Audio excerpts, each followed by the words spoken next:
I'm Sandy Missouri from Balloon Utopia, and I'd like to talk to you about figuring out how many balloons you need for that area over your dance floor or over your DJ, over your stage, wherever it is, that area that you're trying to fill the ceiling with balloons.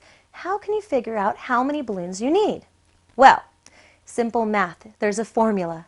The formula to figure out how many balloons you need to fill that space with balloons is length times width divided by 0.66. Now, somebody who's more mathematically inclined than I am might be able to tell you exactly what that is the formula from.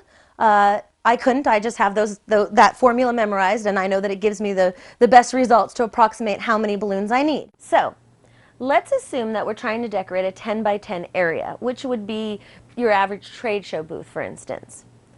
10 times 10, which would be the length times width, is 100, divided by 0.66, which would be 152 balloons.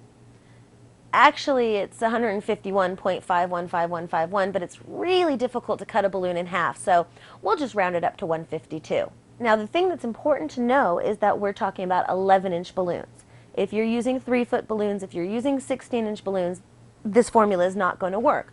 But using 11-inch balloons, which is what we mostly use when we're putting balloons on a ceiling, this formula should get you pretty much what you need and should give you a really good idea of how many balloons you need to buy and how much helium you need. Again, just to recap, length times width divided by 0.66. Now that you've got the formula, you should be able to figure out within reason, more or less, exactly how many balloons you need to fill that area and to have a great look.